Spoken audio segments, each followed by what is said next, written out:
There's something that happens when we don't really internally understand a concept, but we hear other people talking about it. And our mind will grasp for meaning. And it's almost this disconnect, this mystery. Like, what do people mean when they say self-love? What do people do when they love themselves? It is almost this concept that other people hold that maps to some action, some behavior, some emotion, that when you don't know what self-love means, there's a gap of understanding. I remember being in Bali and having a conversation with a new friend, and both she and I had this gap. This was years ago. We're still friends. And it's interesting because I have since gone on the self-love journey, and she has too. But I don't know the full extent of hers. But what I can tell you is that self-love is much more complicated than the title would have you believe, because it's not about actually feeling love for yourself, although that can be part of it. It's also about being there for yourself as your best friend and sitting with yourself through major life events and being able to do that without calling anybody, without leaning on anybody. You can lean on people, but there's a difference between needing to and wanting to, and holding the space to allow somebody into your life to equilibrate it. But when they leave, you don't fall out of balance. That's the difference. You maintain this posture of stability where you become your own rock, your own provider, your own nurturer. You trust yourself. You trust yourself to say no, to make the right decisions, to take care of your needs. And you trust yourself to invite people into your life that are going to be beautiful additions. And what happens is, when you develop this self-trust, you start to live with higher integrity because you don't want to break promises to yourself. And a byproduct of that is that you hold yourself to a higher degree of accountability than you ever did, perhaps before. And what that means is that the way you show up in your life for other people is somebody that is highly accountable, because you're already doing that internal process to check yourself, to feel yourself, to know the different decision trees. And so you decide how you want to be to yourself. And because you already are doing that, you naturally hold yourself to a higher standard for other people in your life. And it's a beautiful journey, actually. And it's not just about eating chocolate and self-soothing, although that can be part of it. It is much more of a rich relationship with yourself, to where you hold your body in high regard because you're in it, and you listen to it. You want to understand it. There was a period in my life that I was so disconnected from my body. I would play sports or I would work out, and I would do it to a crazy degree. I would have injuries, and be like, well, I'm gonna play this match anyway. I would be exhausted. I'd be like, well, I'm getting back out there. And I had no regard for my body. In fact, it was, I don't want to say no regard, but very little regard. Where if it was in pain, if it was suffering, if it was sick, I was like, well, you better suck it up and get back out there. We're going to work. We're gonna work out. We're gonna do this. I don't care if you're complaining. We're gonna do it.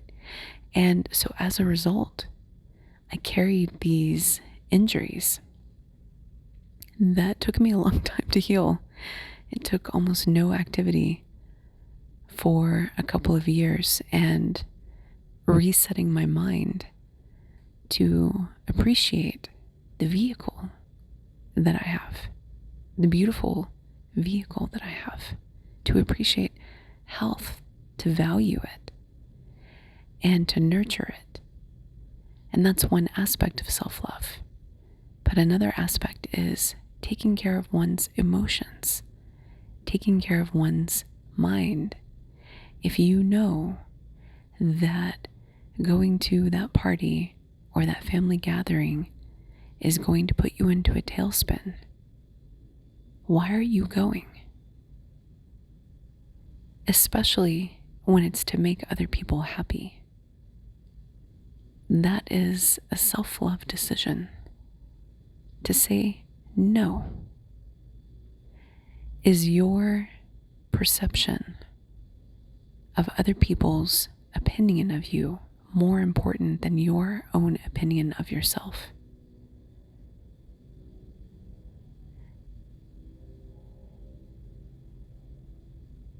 It's actually an important question for some of you, for others not so much.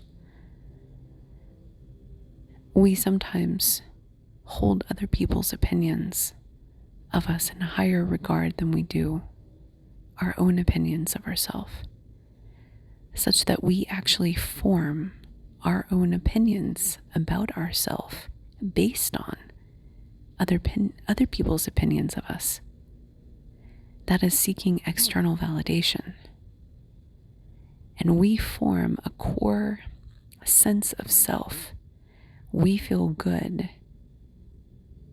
showing up in the world if we have the approval of those who are trying to win the affection of, the admiration of, the respect of.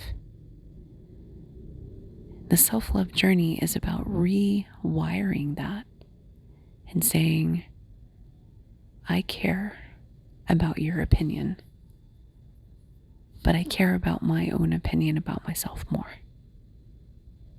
And I also care about managing my feelings, managing my boundaries, and I can't tolerate this in my life and feel okay.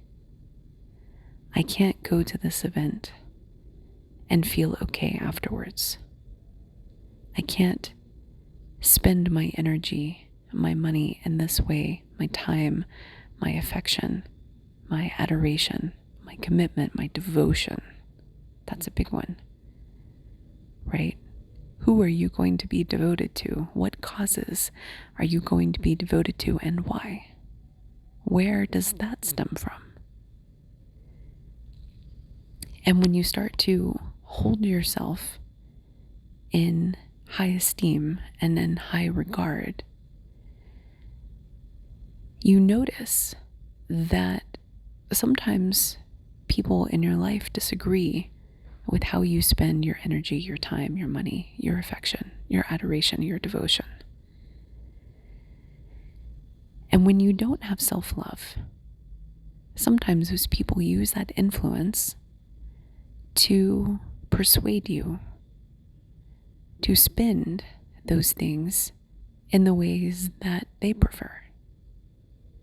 And you willingly give it because when they're happy, you're happy. And you feel better about yourself. That's not self-love. Self-love is actually retaining autonomy, retaining your sovereignty, and having a core sense of stability where if somebody's upset with you, that doesn't affect your self-esteem. That's theirs. And maybe they are justified. Maybe they're not.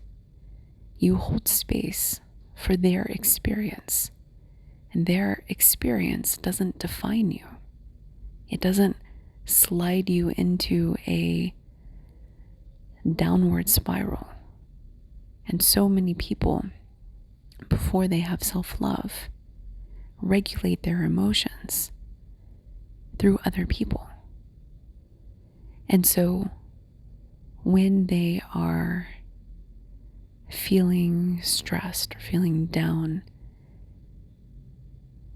they go to their partner, they go to their person for regulation, for soothing. This is normal. We're social creatures. But if we can't do it on our own, then this creates problems because it creates a false dependency on another person where we hollow out what it means to truly be present for another. And we create this sometimes, not all the time, but sometimes very sickly codependent charade where there's almost no feeling behind it. It's just going through the motions of this is what we do. You can see this when people text each other in codependent dynamics, where they will just maintain the texting frequency even though one or both partners are checking out. And it's like we always say good night. We always say good morning. We always say, I love you, sunshine bearer. I love you, boo, whatever the terms of endearment are. It's like we maintain this charade of actions that create the fabric of our relationship, but there's no feeling behind it anymore. There's no anything except just the modality of behavior that everybody is implicitly agreed to. And that's the false dependency, where then if one person stops texting good night or good morning or breaks the routine, the other person, even though there's no emotion in there, right? The other person gets really bothered. Why? In fact, some people get so bothered they can completely unravel because it means the end to them. It means something's going on. It means something's happening. And when you don't have self-love, this can knock you completely off of balance. And what's crazy is the relationship could actually be dying. Both people could be aware that it's dying. But if one person starts to break the chain of routine, of those false dependency behaviors, even though both parties are in complacency mode, there will still be a tailspin. And that person that's tailspinning could actually want a breakup, could want a divorce. But what they don't want sometimes is the other person moving on without them. These patterns get very complicated. It's best to make sure you only take what resonates for your situation, because I'm talking to a couple of different people, and not everybody will resonate with all parts. So when you have self-love, you're able to tell yourself goodnight and not get bogged down in the weight of what things might mean or could mean. And even better, when you're also online with your authenticity, your radical honesty, and your transparency, you can talk about it. You can talk about it and ask them, how are you feeling? Has anything changed? Oh, it hasn't for me either. I notice that it seems like we're moving in a different direction. Can we talk about it? It can save you years, just being honest. Just calling things like you see them in the moment. It can actually shortcut you years. So, self-love is also about self-respect and understanding when people are in their shadow and when they're not living in the light of integrity or the values that you know that they're dedicated to or want to be dedicated to, or God forbid, don't care about. And self-love helps you make decisions about what to do in the moment and to guide you in the right direction without delay. And when you don't have self-love, you allow yourself to get spun around by people's shadow, by their unconscious, sometimes by their outright deception. But most people are just kind of oblivious to the inner workings of their own minds, and they haven't developed the tools of self-mastery to really dig that deep. And it's a process. Self-mastery is a very long process of discovery. And once you have the self-discovery, you can then apply it in your everyday world. So most people are not going around trying to be deceptive, but a lot of people are in their shadow. And self-love allows you to differentiate what is theirs and what is yours, and to not take unnecessary BS from people, especially when they are in their shadow, and to not let them shift blame or to get away with things or so on and so on. And it is an act of self-love to put up boundaries and to say no, to walk away sometimes. And in doing so, you feed back into this bigger sense of trust that you have, that you're okay. You're actually okay, no matter what happens. It allows you to love easier because you no longer fear being crushed under the weight of disappointment, because you don't overinvest and give everything away to people who aren't ready for you or who don't deserve you. And as a result, you learn how to pull back, you learn how to modulate, you learn how to discern, and most importantly, you learn how to decide. And that gives you this internal strength that actually frees you from a lot of the baggage that maybe you've had before. Because the things that you used to have to watch for, you no longer have to watch for, because you just trust yourself, you trust your intuition, you trust your guidance system. And as a result, your decision making is better. It's not perfect. You might make mistakes here and there, but you figure it out earlier, a lot earlier than you did before.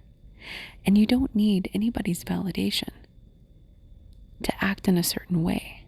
I remember I used to have requests from partners that wanted to talk before we broke up. And very often, these were partners that wanted to talk me out of breaking up with them, even though they weren't treating me the way that I knew I deserved to be treated. And when I didn't have self-love, I would oblige. And we would have a conversation. And we would have long conversations. And I would wait for change. I would wait for things to be different. And very often they were not. When you have self-love, you don't need to ask somebody's permission to leave. Especially when you know that they're not treating you right. You just leave. There is no discussion because you are operating from your highest self in your everyday reality. That is why the self-love journey is so beautiful and so powerful, because it gives you your power.